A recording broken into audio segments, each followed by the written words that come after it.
Our guest today is Senator Leroy Johnson, who served in the Georgia Senate back in days when Georgia had a lot of problems. But Senator Johnson, before we get into politics, let me ask you about you. Get a little information, background about you. You were born right here in Atlanta. What was it like during your youth here? Well, I was born in Atlanta. I was born at Grady Hospital, as a matter of fact. Sometimes you get the distinction as being a Grady baby. But I was born at Grady Hospital, and at a time in which segregation was at its highest and best. It was the I guess you would call it was the thing of the day at that time. Well, I grew up here in Atlanta. I went to Booker T. Washington High School. It was the only high school for blacks in Atlanta at that time. And I finished there and went to Morehouse College. And went to Morehouse, I was 17 when I entered Morehouse. And that perhaps was the defining moment of my life when I went to Morehouse and what I got after I got there. For instance, I had almost accepted segregation without realizing that I had done so. I had accepted segregation as a matter of course. And I say that because I used to go to the Fox Theater downtown in Atlanta. And when you go to the Fox Theater at that time, you had to pay your money in the front and go around to the back and go up the steps to the balcony and to see the movie. Well, I did that without realizing what I was doing. I wanted to see the movie, so I went to the segregated theater. Well, I was accepted into Morehouse. When I was 17, I entered Morehouse on that Monday.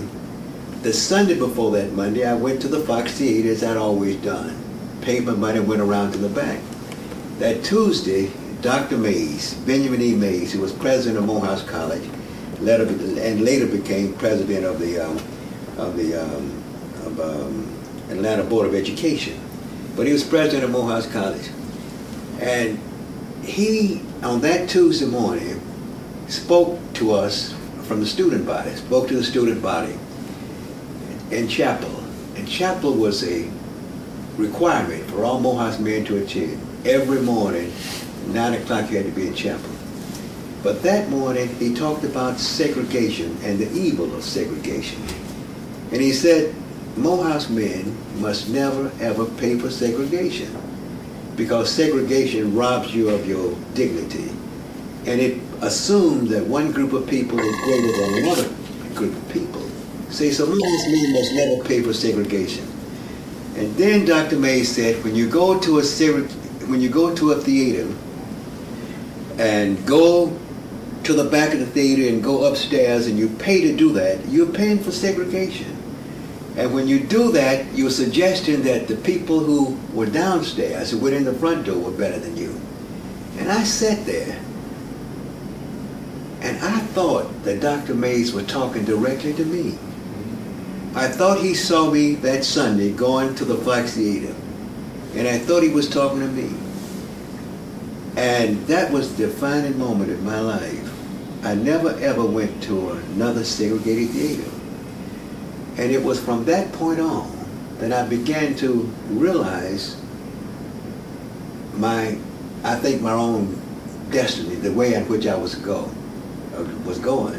He said in that same setting, and on that same day, talking to Morehouse men, he said, you must get yourselves an ideal and cling to it and worship it as though it was Almighty God.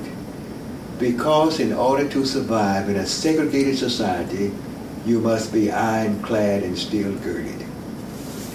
And it was that ironclad and steel-girded philosophy that I got at Morehouse that became the defining moment of my life, that determined the course that I would take and how I would approach segregation and other challenging in subjects. And so that was what it was like growing up. Then I left there and I went to North Carolina and got my, I went to law school in North Carolina and got my degree in law in North Carolina and came back to Atlanta and started from there. Well, I went into the solicitor, to the Solicitor General's office. And then it was Solicitor General. Now it's the Attorney General's office. Then left there and went into practicing law and then into politics. Yes, well, you are not able to get into the Georgia law schools. No, and that's the reason I went to North Carolina. During the days in which I was growing up, blacks could not go to the University of Georgia. So they had created here a unique system. If you couldn't go to the University of Georgia, the state would pay you to go or give you an allowance, a certain amount, to go to an all-state school rather than go to the University of Georgia. So they call it state aid. So I could not go to the University of Georgia, where I probably would have gone if segregation had not prevented me from doing so. So I went to North Carolina, to school in Durham, North Carolina, and submitted an application to the state for state aid. And the state paid a substantial amount of my fees for law school in North Carolina. And then when I finished North Carolina, I came back here, of course, and began to practice law. You turned down a good offer, I believe, from a firm in Tuskegee. That's right. That's right. Tuskegee is not too far from Atlanta, but it's a town where the black population is prevalent. A Tuskegee institution is in Tuskegee, and so I was offered by the I guess the business people there to come to Tuskegee and to set up practice. And I would have been, of course, the only lawyer, black lawyer there in Tuskegee.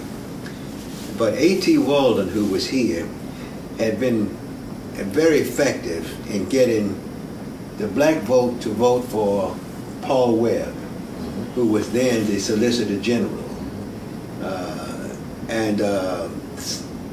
A part of the deal that Walden made with him is that we'll help you get elected, but you need to hire some black people in your office. And so Paul Webb got elected with Walden's help. And after he got elected, he told Walden, he says, I will put on, if you have someone and can recommend them to me, I would put him in my office as an investigator in the Solicitor General's office. And so Walden called me and asked me if I would do that.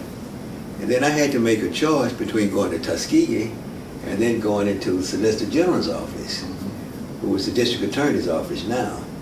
And I thought that I would go into the District Attorney's office, to the Solicitor General's office. And I decided to go there rather than going to Tuskegee. And hindsight, of course, better than foresight. It was the best decision I ever made, to go into the Solicitor General's office. And that's what I did. I went there and worked was the first black to be in the Solicitor General's office, and took the bar while I was in the office, passed the bar, then came out and started practicing. Did you feel at that time that you wanted to get into public service? I thought that that was a possibility. When Walden called me and asked me if I would consider going into the Solicitor General's office, it was a great decision I had to make, because I could have gone to Tuskegee and been the lawyer. But Tuskegee is a very small place, very small town. And I had to make the decisions whether I wanted to go to a small town and be a big fish, right, relatively speaking, or to stay in Atlanta and probably grow as because of the great strength in Atlanta. And I decided to do that. So I turned down the opportunity to go to Tuskegee and stayed in Atlanta, and decided then that I wanted to do something in terms of public service, and that was the main reason. And then there was reapportionment. Yes. And reapportionment opened the door. That's exactly right.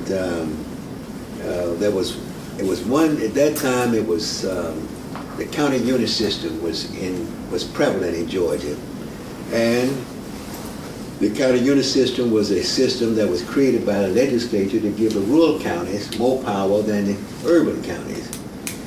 And so the suit was filed, and the decision came out, and that decision was one man, one vote. And when reapportionment came, when that happened, I decided to run for the Senate. And I ran for the Senate and got elected as a result of that, as a result of reapportionment. And the question was raised then, we ran on a countywide basis, and someone brought suit that you have to be elected not on a countywide basis, but on a district basis.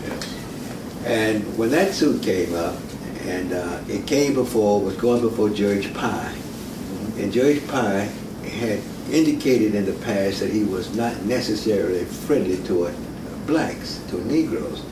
And I was very concerned about the outcome, because Judge Pye had to rule in that case. But Pye ruled that the vote had to be cast on a district basis. And I was from a 38th district, and therefore I was able to win the election. And you took your seat in 1963. 62. 62. Well, I was elected in 62. 1962. You're right, I took the seat in 63. You must have felt like Jackie Robinson the day he stepped on Ebbets Field. I guess you could. You're probably right. It was an experience that I will never forget. I went into the General Assembly in 63, and there were those who really thought that because I was present, the ceiling would fall and the seats would crumble. They thought that. And for the first some 40 days that I was there, not one senator spoke to me, except those who were in my delegation from Atlanta. I would walk down the corridors of the Senate, of the halls in the Senate, and the senators would be coming in the opposite direction. I'm going in one direction, they'd be coming in the opposite direction. And I would say, "Good morning, Senator," and the reply would be, And I would continue to say, "Good morning, Senator." As I met them, I would say, "Good morning, Senator," and the response would be, I thought for one time maybe that was their name, but but they never would say anything. The interesting thing about it is that just before the session ended, maybe 2 weeks, or maybe 3 weeks before the session ended, all that session, none of them had spoken to me. I was on a committee, had been appointed to a committee as other senators had. And on this particular occasion, I was late going to a committee meeting. And before I got to the committee, the bill had been discussed in the committee, and the procedure is that you discuss the bill in the committee, and then someone make a motion to pass it out of the committee. So, and if it passed out of the committee, it goes back to the Senate floor to be voted on by the senators. Well, just as I got to the door of the meeting, the bill had been discussed in the committee, and a vote had been taken. It was a tie vote. I didn't know that. When I opened the door and walked in, the senators who was both sides of the table jumped up, ran over to me, and grabbed me and said, "Senator, I need your vote." These were the same senators who had not spoken to me for the whole session. And they ran over to me and said, "Senator, I need your vote." And I stood there, and I wondered to myself, what happened to my blackness? All of a sudden, they saw what they saw was not a black senator walking in the room, they saw a vote. And they jumped up and said, Senator, I need your vote. Well, I had 3 bills in the committee that they had already decided that they were going to send to what they call the cement factory. It would never get out. But before I decided to vote, I'd say I want my bills pulled up and passed out of the committee. They pulled my 3 bills up, dusted them off, passed them out, and then I voted to break the time. What I really learned was that how important the vote was. In spite of the fact that I'd been there for 40 days and none of them had spoken to me, only because of my skin, only because of my color. When they needed a vote, they pushed color aside and said, Senator, I need your vote. I realized then how tremendously important the vote was. If I did not know, I knew then how important it was. And out of all of my experience there in the General Assembly, I've learned one lesson. I've learned many lessons, but among the many was one. And that is, in politics, you get not what you deserve, but what you can negotiate. And that was one thing that I learned there. Did I deserve to be treated equally? Yes. Deserve to have my bills considered on its merit and passed out? Yes. But you get not what you deserve. You get what you can negotiate. And I negotiated my bills to get out of the committee. When you first went to the Capitol, there were still racial segregated signs, water fountains, restrooms, even the cafeteria. Did that cause you any great problems? Well, it did when I first got there, but I also knew that I had some responsibility and some duty to try to desegregate the state capitol. And the one thing that I had probably in my favor was in my process to do so, there was a young man on the 2nd floor who was the governor of the state, who was Carl Sanders, who decided that history was not going to be recorded, that he was, well, let me put it this way, he decided in my own mind that history was going to look favorably upon him. So when I sought to desegregate the Capitol, I really had an ally on the 2nd floor, though I did not know it at that time. The sign on the water fountain saying colored and white. Well, I had some black pages to come, and I had them to stand in line and drink water from the from the fountain that had white on it. And one of the guards came up and said, "You can't do that. You see this sign saying white and color? You have to drink from this fountain over here." I said, "No, I'm a state senator. These are my pages. They're going to drink from here." So he obviously goes downstairs to talk to the governor, and he never came back. The next day the signs was removed, colored and white. The same about the restrooms, all had signs colored and white. And when I went to the Senate in 63 rather, a black person had never eaten in the state cafeteria. And so I decided to go to the cafeteria. Joe Salone, who was in the Senate with me, and accompanied me to the cafeteria, to the state cafeteria. When we walked in, the lady at the counter, who always accept your money and permit you to go forward, says, "I'm sorry, but you can't come here. We don't serve Negroes." I said, "I understand that is your policy, but I'm a state senator who happen to be a Negro, and I want to be served." She said, "We can't do that." I said, "I suggest you go and talk to your supervisor." So we're standing here, the line is behind us. So she goes and talks to someone, In about 10 minutes, she comes back and says, give me your money. And so I gave her the money and took the tray. And Joe Selim and I walked in. And in the cafeteria, it was a large room, and they had long tables. And you would sit on each side of the table. And this cafeteria was pretty full. And there was one table with some empty seats. And so I walked over to the table with Joe walking behind me, or beside me. And as I set my tray down on the table, all the white persons got up from the table. And I set my tray down, and they got up. And so we sat down. And then the table that was next to us was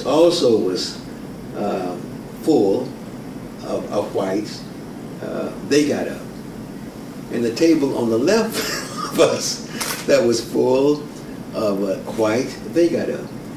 And so we sat there and had almost the whole cafeteria.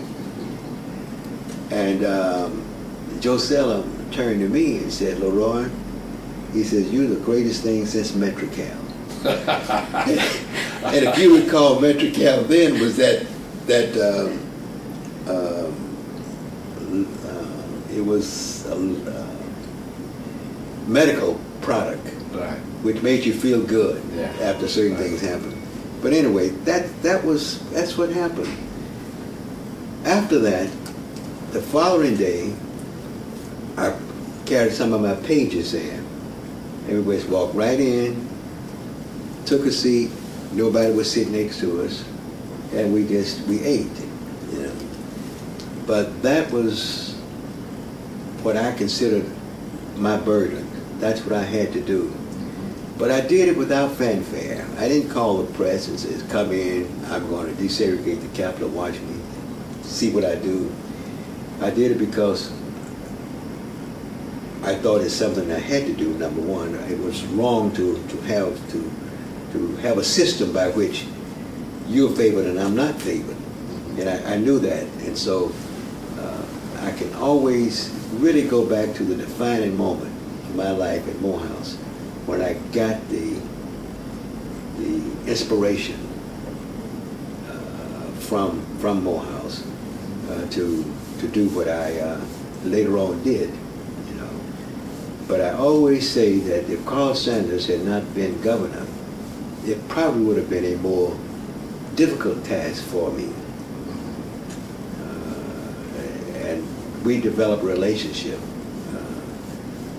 from the time that I went into the Senate up until today. And I talked to him about, I think, 3 or 4 weeks ago. Mm-hmm. And that relationship still exists.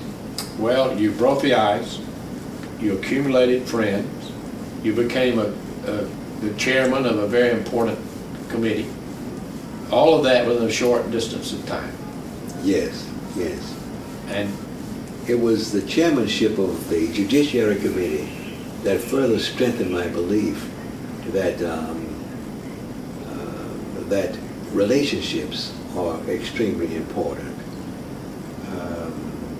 It so happens that the question came up in the Senate as to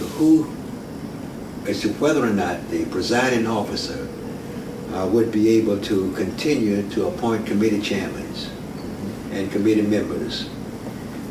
That had been the practice of the Senate for many years. Well, Maddox then was lieutenant governor. Mm-hmm. And Carter, the Governor Carter, wanted to change the rules so that a committee would appoint chairmen of committees and determine who's on the committee rather than the presiding officer, lieutenant governor. And so that was the big fight. Who would control that situation? Well, I wanted to be chairman of the Judiciary Committee. And so I went to Governor Carter and I said, Governor, I want to be chairman of the committee. And if you appoint me chairman of the committee, I'll vote with you on this issue. It was a very close issue. Whether or not Maddox the lieutenant governor would maintain the right to appoint chairmen of the committee or whether he would go to a committee. And so Carter says, no, says, I've already agreed to give that to the position of chairman of the Judiciary Committee. I think he said to Senator Webb. And he says, but I'll make you chairman of the Temperance Committee. I said, Governor, I'm a lawyer. I'm not a drinker. I don't want to be chairman of the Temperance Committee. I want to be chairman of the Judiciary Committee. He said, no, I can't do that. I said, well, I may have to vote with the other side. And Carter said to me, well, you can't do that. You can't vote with the other side because Maddox hit the other side. You can't vote with Maddox. I said, okay, Governor, we'll see. So I went back to my office, and Maddox had Senator Cover Kid, to come to me and ask me if I would vote with him. And I said to Cover, I want the chairmanship of the Judiciary Committee. And Cover said, that's a big committee. I said, I understand that. Well, it was one of the most powerful committees in the Senate.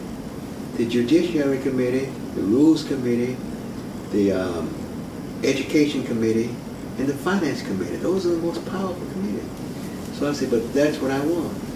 He said, well, I got to go back and talk to Lieutenant Governor Maddox. I said, okay, you do that. Cover goes back and talks with him. He comes back to me and he says, the governor said, Lieutenant Governor says he'll appoint you to the Judiciary Committee.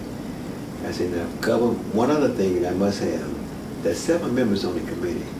I said, I want a right to appoint or to name 3 of them, because I would be the 4th one.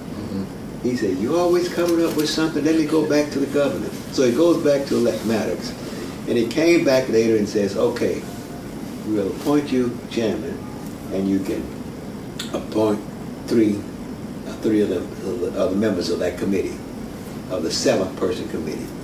So I says, okay, I'll let you know.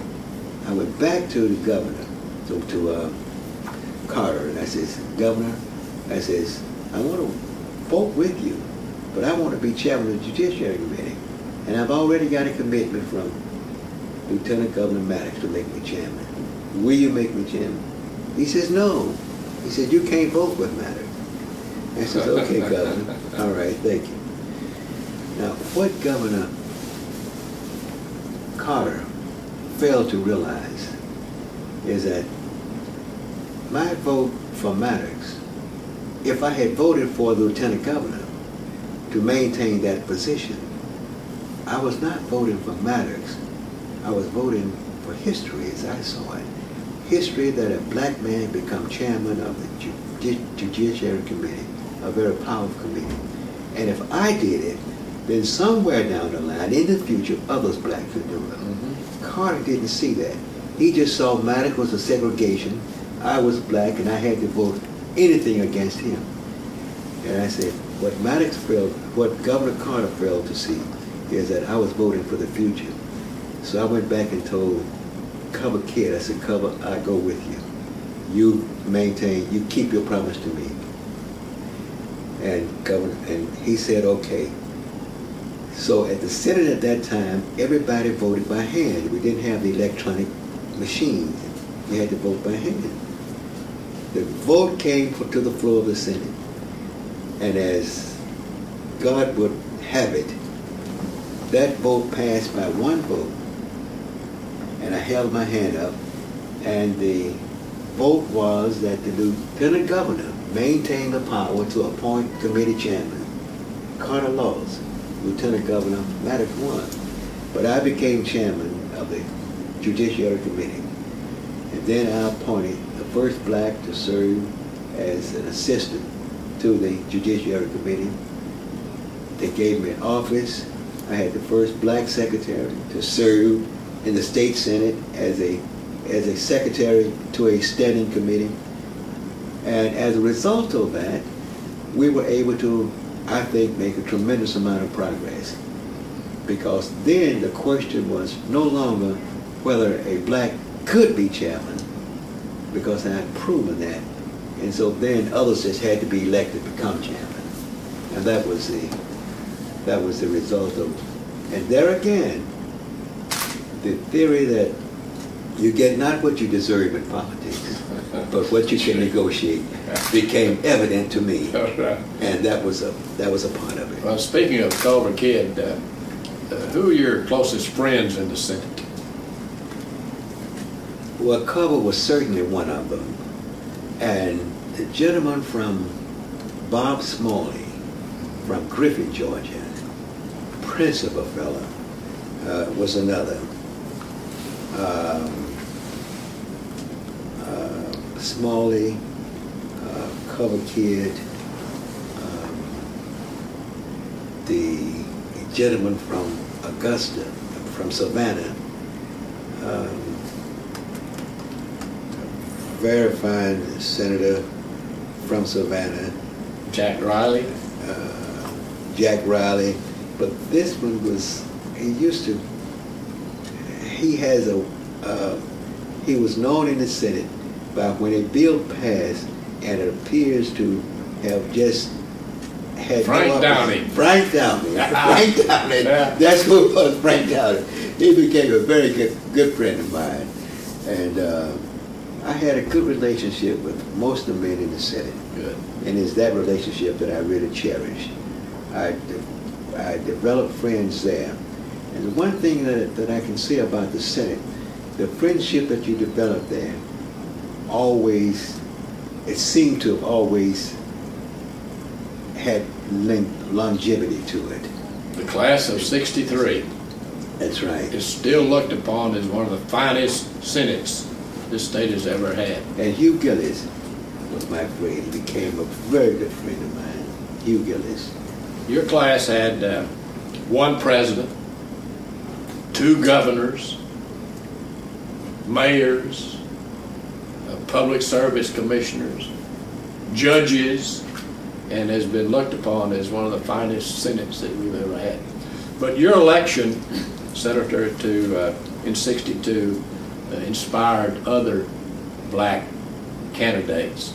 And as I recall, shortly after you were elected, Horace Ward That's right. was elected to the Senate and became the second black state senator. And at the same time, there were a number of members of the House of Representatives who came into that. That's correct. Julian Bond and Bill Alexander, as I recall, and others. What was there planning behind that? Was there a coalition that got together to bring forth these candidates, or did they just pop up on their own? Well, that was somewhat of a concerted effort also. And then, of course, there were always those who were going to run anyway. But what we tried to do, the Atlanta Negro Voters League was an organization that was formed by A.T. Walden, who was a black lawyer, Dobbs, who was head of the Masonic organization. He was a Republican. Yates, who was head of Yates and Milton, he was a Republican. Warren Cochran, who was head of the Butler Street YMCA, he was a Democrat. And the Atlanta Voters League was an organization of both black Republicans and Democrats, because in a city election, it was nonpartisan. Mm-hmm. And so we came together in order to get it perfect and to assist in getting a good mayor for the city of Atlanta. But that's how the organization came to be. Hartsfield had said that he would do a lot of things for blacks if the blacks would get the ballot, if the blacks would vote. And so the Atlanta Voters League came into existence. But as a result of that, we had a very close-knitted organization. And after I got elected, it was a group that came together and says, we need to see what we can do in terms of getting other blacks elected also. And so that was, out of that core came J.C. Doherty, who got elected, Ben Brown,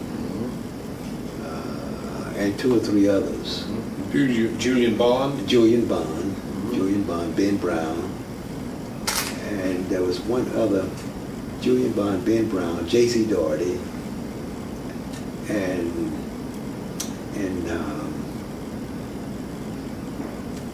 think his name was Thomas, but it was one other person that was a part of the conversation, which led to all of them getting involved in it. Well, the civil rights movement fostered activity, the voter education project. Did that assist these minority candidates in their races? With no question it did. And particularly, there was a, what's his name, there was the voter education program was headed by, one of the person was Wiley Branton, who assisted us a great deal, and Vernon Jordan. Vernon Jordan. And Vernon Jordan was with the Urban League, and then with the voter registration project. But that was extremely helpful, and they also provided some funds to get out the vote. To get out the vote. Right. Right. Well, you had a great career in the Senate. I wanted to ask you about your relationship with Governor Sanders, which you have told us about, and your relationship with Governor Carter. In 1970, those two fine people ran for governor against each other. Did you take any role in that campaign?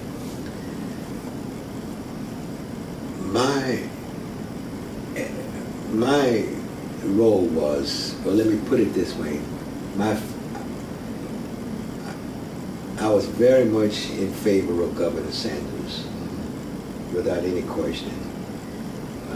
He was the governor when I was elected, and we had developed a very close relationship, and we maintained that relationship. And I tried to do two things. When Governor Carter came to me and asked me if I would support him, I told him of my relationship with Sanders. And that relationship maintained itself. And I was not one of those who, many blacks did, endorse Jimmy Carter.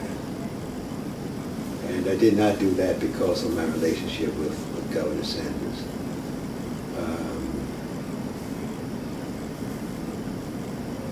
And Carter, of course, won the election.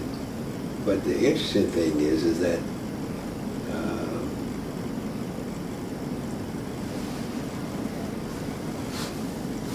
let me put it this way, because that was the election that perhaps in the beginning the political prognosticators predicted that Carl Sanders would win.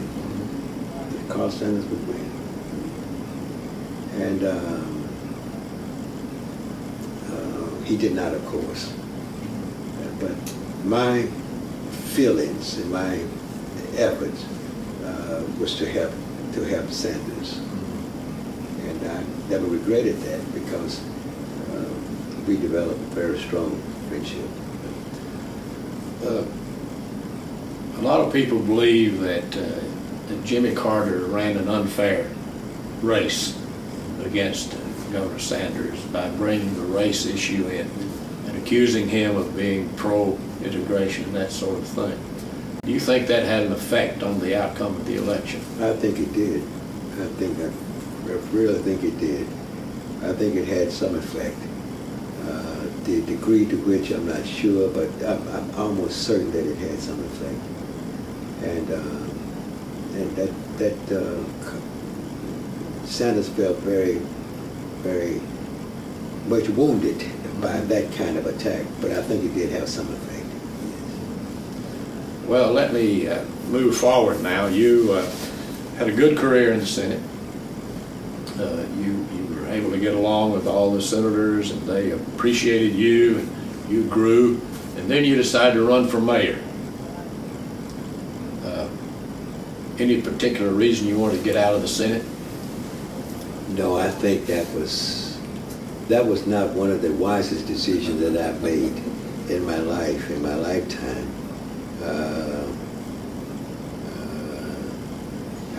I was listening, I think, to some of my supporters, some of my friends saying that, you're the first black senator, you ought to be the first black mayor. It doesn't follow that way. That doesn't follow. And, but anyway, I ran, and it was a good race. I ran against Maynard Jackson, and Maynard Jackson won the election. But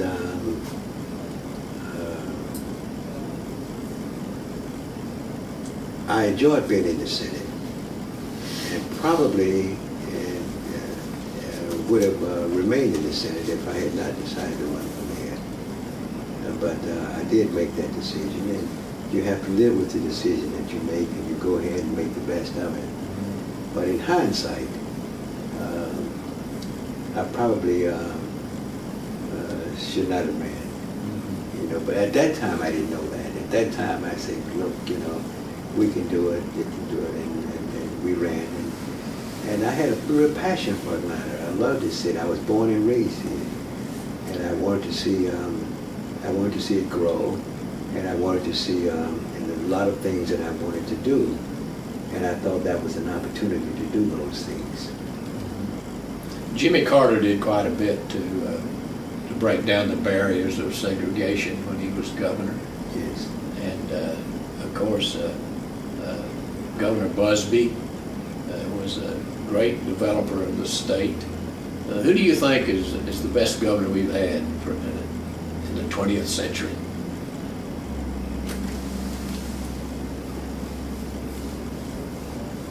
I think you got to look at Sanders and Barnes. Governor Carter was a good governor. One thing he said when he got elected is that segregation must go. That was in his inaugural speech, and that tends to set some kind of pace as it relates to relationships. Governor, I'll always admire him for making that stand. But in terms of governors, I would think that Sanders and Barnes. Right. What do you think about your colleague in the Senate, Zell Miller, and his speaking to the Republican convention? Well, I just thought that was unfortunate. It was difficult for me to see how Zell could take that position. See, every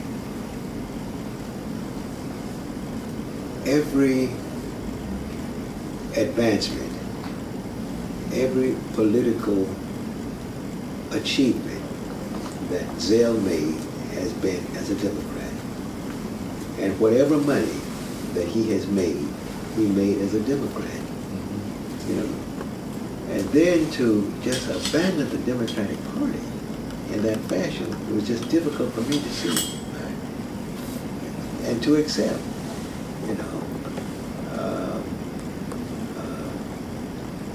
He was appointed to the Senate by a Democrat.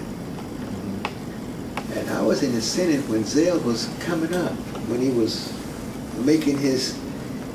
when he was trying to have upward mobility in politics. He was one of the persons in the Senate who would call the roll and do things like that. But all of his political know-how came as a result of being a Democrat. And then I just think it was a betrayal. What did you think when Lester Maddox, who had been governor, turned around and got elected lieutenant governor, which implied that he was very, very popular in the state at the time, and yet the state was making great progress toward achieving what we now enjoy, which is probably the premier city in the South. I mean, state in the South, and city of Atlanta. How did you react to that? Well, I thought then that I was surprised that he won, but there was a core in Georgia, statewide, that Maddox appealed to. And I had to take the position because we had a meeting right after he was elected to find out whether or not we were going in the opposite direction, you know. And sometimes you said, and I said to them, you know, history, sometimes there is a disproportionate that no, I don't think we're going in the right direction. Did Maddox get elected? Yes. But does his election mean that Georgia is going to go in the opposite direction ad infinitum? And I said, no, I don't believe that. It was a fluke. He got elected, but his election did not, in my judgment, did not deter this state from moving forward in the way in which, say, a Governor a Governor Sanders, or Barnes, or someone else would have moved it. But Maddox, you got to go back. Maddox was a charismatic,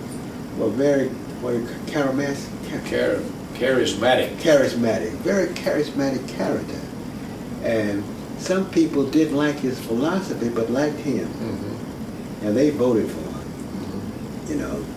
And but his election did not turn Georgia back into the days of slavery, where they had not a very good reputation at all.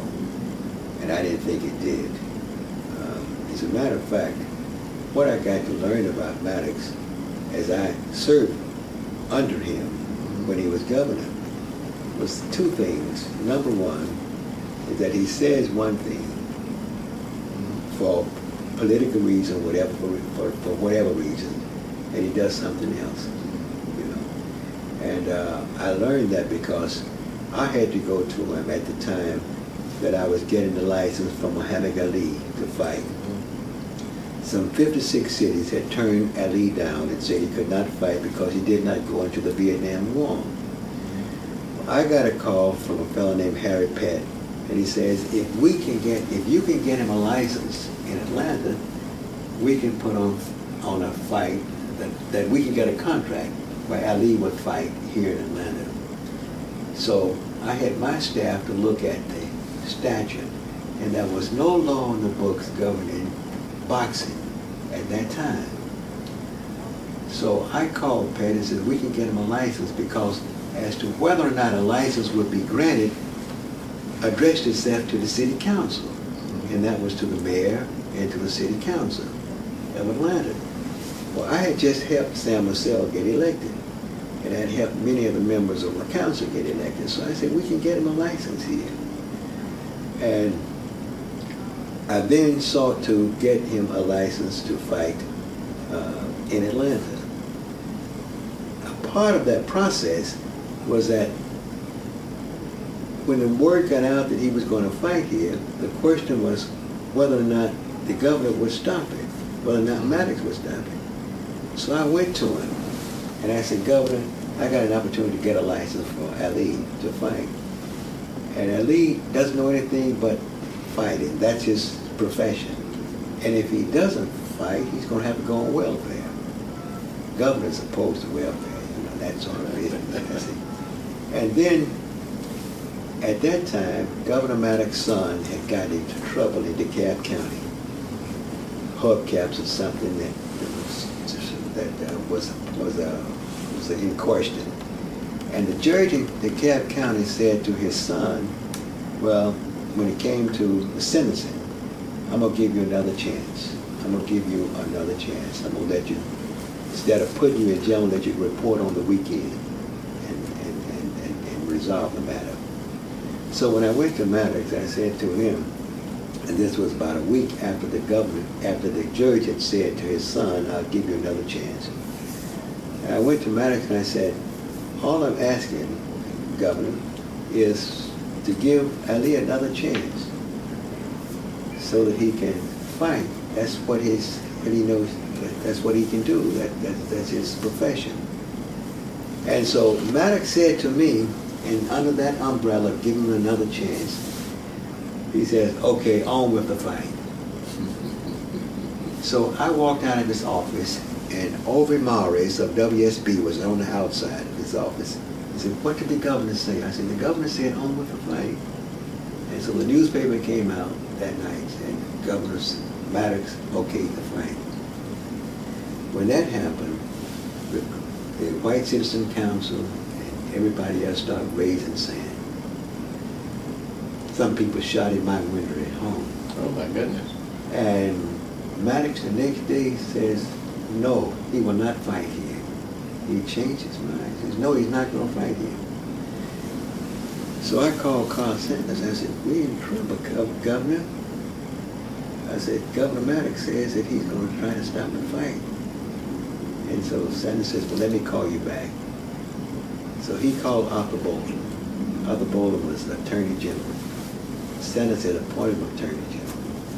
And Arthur Bolden came out the next day and said that the governor had no authority to stop the fight because there was no laws in Georgia governing boxing. Mm-hmm. And when he said that, Maddox says he did nothing. Maddox did nothing. We went ahead, got the license, and on October the 26th, 1970, at the City Auditorium, Ali fought for the first time in 5 years. And we returned him to the boxing world by getting the license for him to fight in Atlanta, Georgia. And he fought, as I said, on October the 26th, 1970. And that was the beginning of Ali going all the way back to becoming champion again. That's a very interesting story.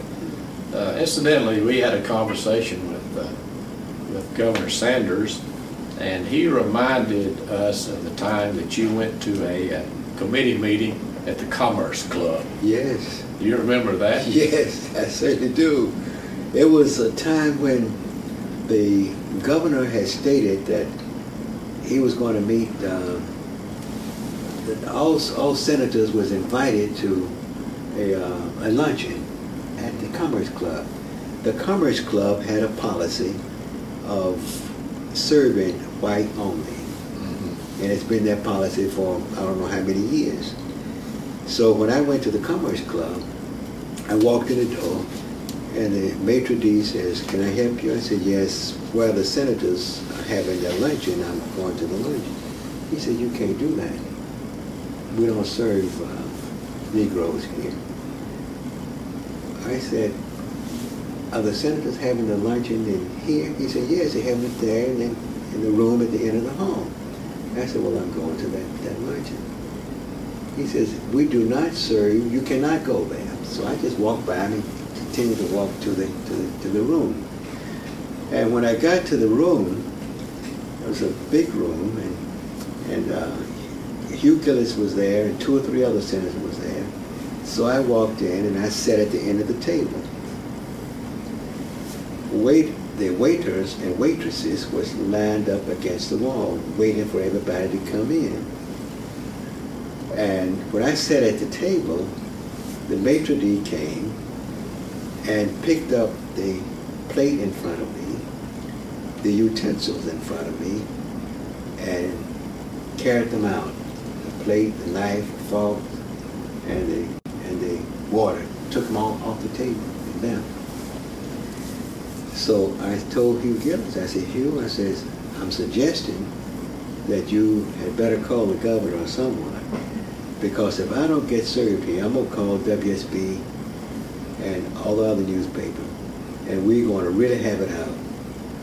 I said, I've tried to desegregate the Capitol and the facilities without fanfare. I said, but if I have to, I'm going to call the press. So Hugh Gillis went to the telephone, and about 15 minutes later, Hugh Gillis came back and sat down.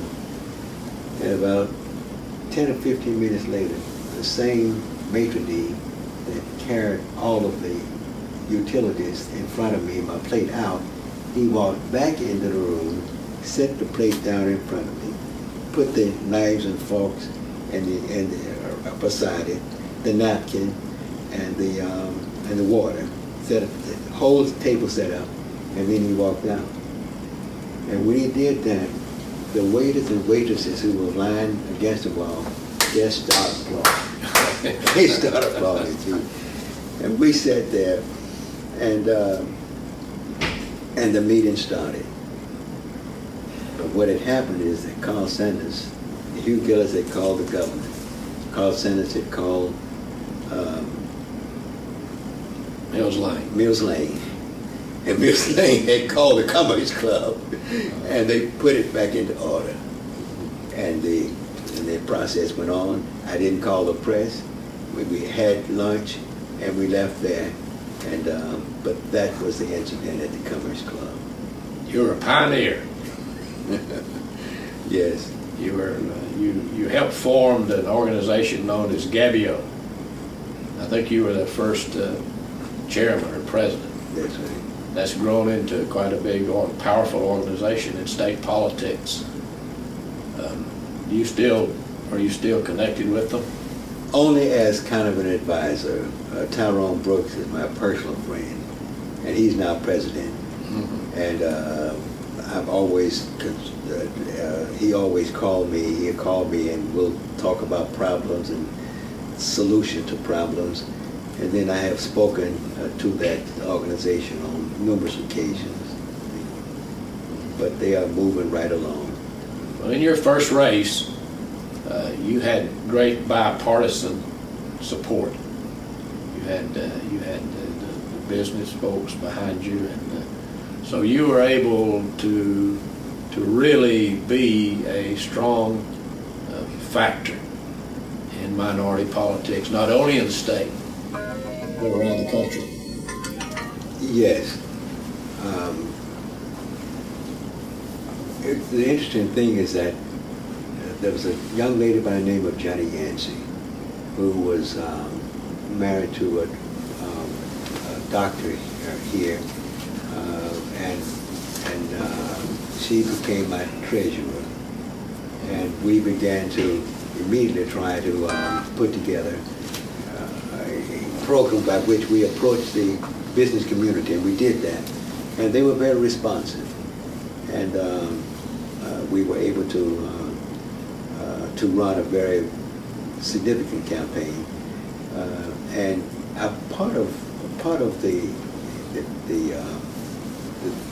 the total thrust that we had was that we never sought to polarize the community. Mm-hmm. We talked about what was good for Atlanta was good for everybody. Mm-hmm. And it was that kind of race that we ran, and it was that kind of response that we got from the business community. Mm-hmm. And when I got elected to the Senate as the first black senator from Georgia in 100 years, and we get the invitations to speak all over the country, part of my message was, come south, young man, come south. Mm-hmm. And because of the progress that we were making in Georgia, that we could, that I thought was very fortunate to our cause. And so I spoke all over this country, but this was in the 60s, and the part of my message was come south, young man, come south, because things were changing. Including Henry Aaron. That's right. That's exactly right. You talked with Henry Aaron. Talked with Henry Aaron and sent him a letter and said, come to Atlanta. That's when the Braves was considering whether they were going to move to Atlanta. And there was some people were saying that, you talking about going to Georgia. You're talking about going to Georgia. You don't really want to do that. Georgia's reputation isn't this or that. But I sent Henry Aaron a letter and says, things are changing here, and come to Georgia. If you could look back on your career, would you change it? Would you do anything differently? Well, I guess hindsight is always better than foresight. But I would not. I would do what I did I had an opportunity to make a contribution to history, and I did that. I went into the Senate, and I knew that I had to function in such a way in which other blacks could follow me. And that's what I did. I had one policy when I went into the Senate in 1962, and that was going into a hostile area, society, a group. I had one philosophy, and that was friendship toward all and entangling alliances with none. And I used that so that I could make friends, be effective, and still have no baggage by which I could not do what I set out to do. So friendship toward all was my philosophy, and entangling alliances with none. And that proved to be very effective for me, you know. And I developed friendships there that lasted to today, like Carl Sanders and Hugh Gillis and Bob Short. And Bob Short, right? Yeah. You know. So I would not do it. I would do exactly what I did. Some people said, you know, I should have gotten out in March, or should have create a problem. But at that time, I thought that I could make history by showing that I could be an effective legislator as anybody else.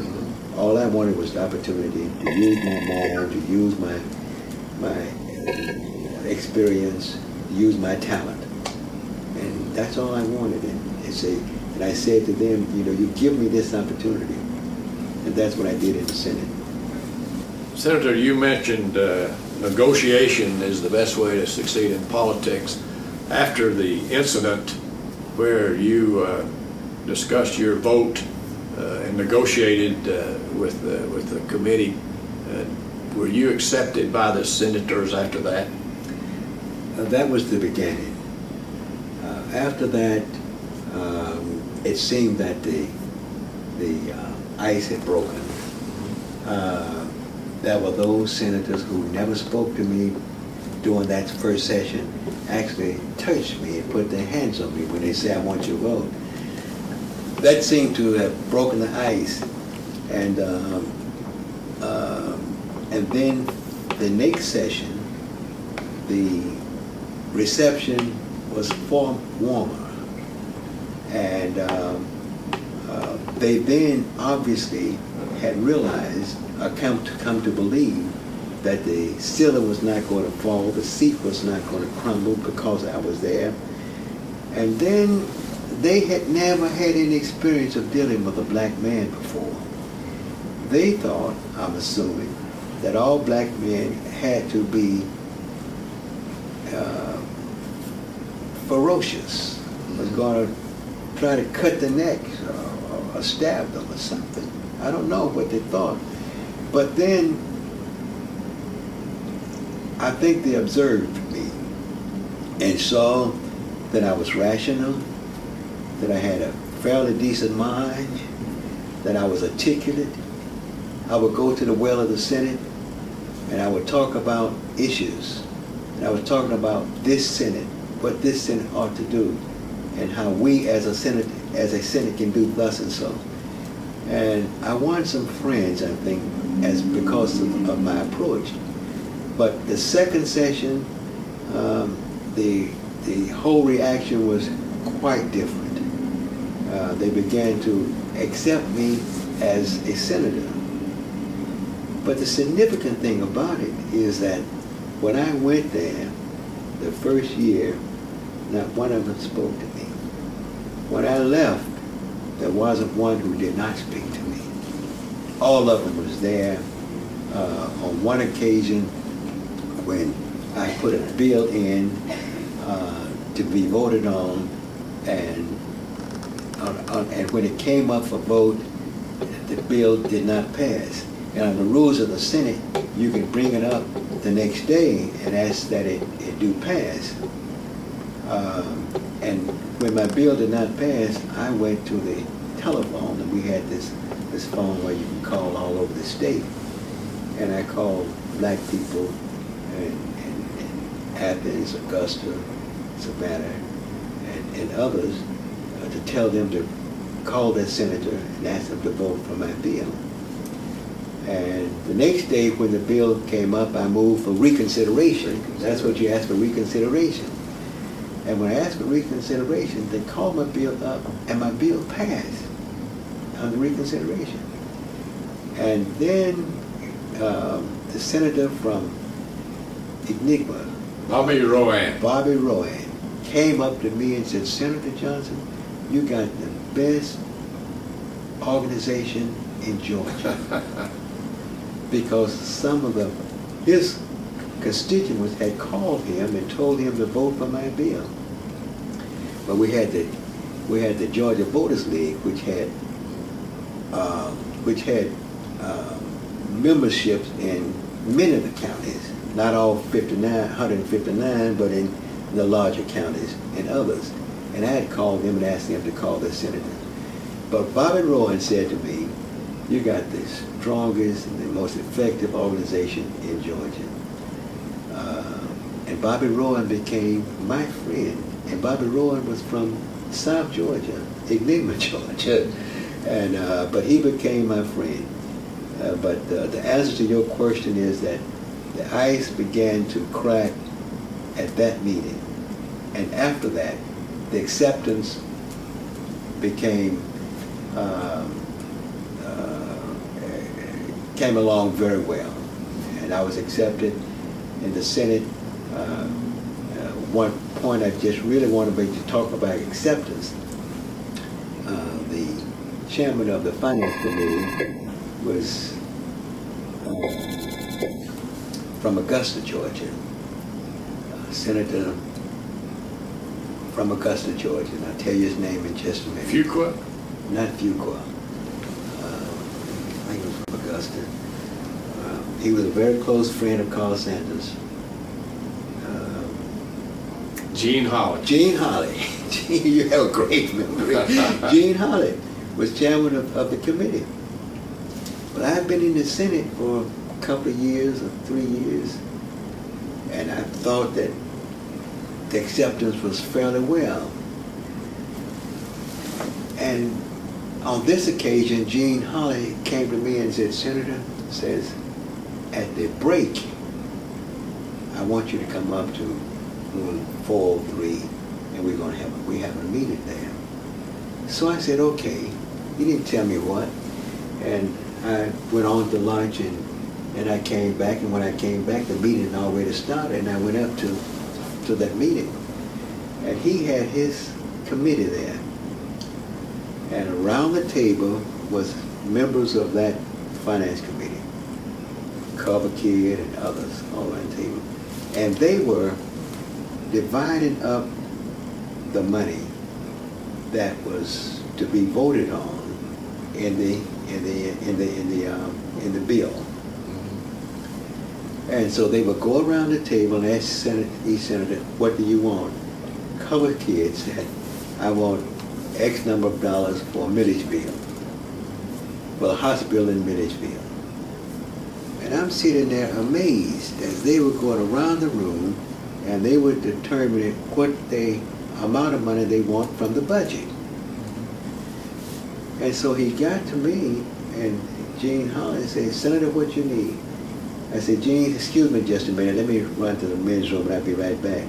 So I went to the phone and I called the Urban League and asked for Clarence Copeland, who was head of the Urban League. I said, "Clarence, I have an opportunity to get some federal funds, but I need a program. Do you have one?" He said, "Yes." He says, "We need money to help blacks learn to take the merit exam."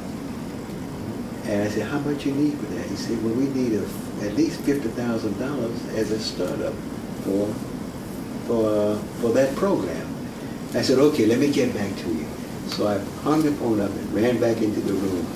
And so they were going around the room, and when I came back, Gene Holly said, Senator, said, what do you need? I said, Gene, I need $75,000 for a program to teach Georgians how to take the merit exam. He said, okay. And he hit that $75,000 for Senator Johnson, so and so. And he said at the end of the meeting, now we're going back to the meeting at the end of when the session opened, after lunch, we're going back to the meeting, and I want you to swear in blood that what we did here would be your vote on the floor. See? And everybody said, okay. I was amazed, because this was my first knowledge of the intersection of what's really going on. That was politics at its highest and best. I thought that I was a part of it. You know, sitting on the floor voting, that you vote for the budget. They went back downstairs, and when the question came up about the budget, they let you argue what you want to argue, votes for against it, and everything they agreed on upstairs, they all voted in that meeting downstairs. It was at that time that I knew that I was part of the intersanctum, that I had been really accepted. I thought I had before then, but when Gene Holly invited me to that meeting upstairs, and they parceled out what part of the budget could each senator wanted for his district, you know, I knew then that I'd been accepted as a senator. One of the boys. One of the boys. Good. That's great. Senator, as Georgia's first black senator, was there pressure on you from civil rights groups to speed up racial integration? Well, let me say that that was an expectation on the part of blacks generally, because I had been elected and I was the first to be elected. There was that expectation that I could do something about the problem. The expectation probably was all blown out of proportion. I'm a one person and I could do but so much, but they expected me to do a great deal. I realized that, and so I tried to do.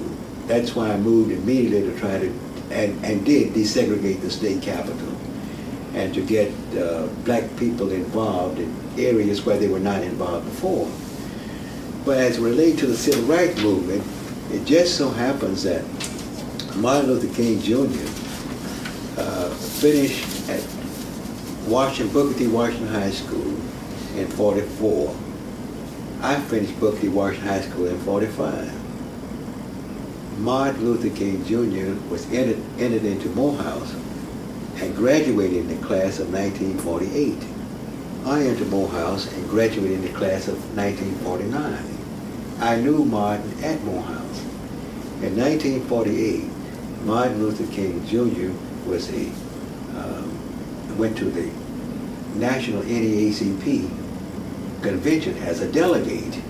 I went to the convention as an alternate delegate. So we knew each other at Morehouse. And at Morehouse, he was an ordinary fellow. And one would never have known or thought then that he would become such an extraordinary fellow to change the face of America later on. So I had this relationship with him prior to the time that he became the Martin that the world now knows. And there was no pressure.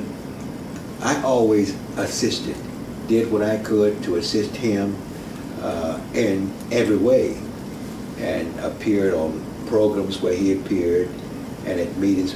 I was in Durham, North Carolina on one occasion, and he was there, and I would ride over, and we had this relationship. So I had no problems with that. Julian Bond, who later came to the Senate, came to the Senate at the time that I was in the Senate, and he became a very strong leader in the civil rights movement.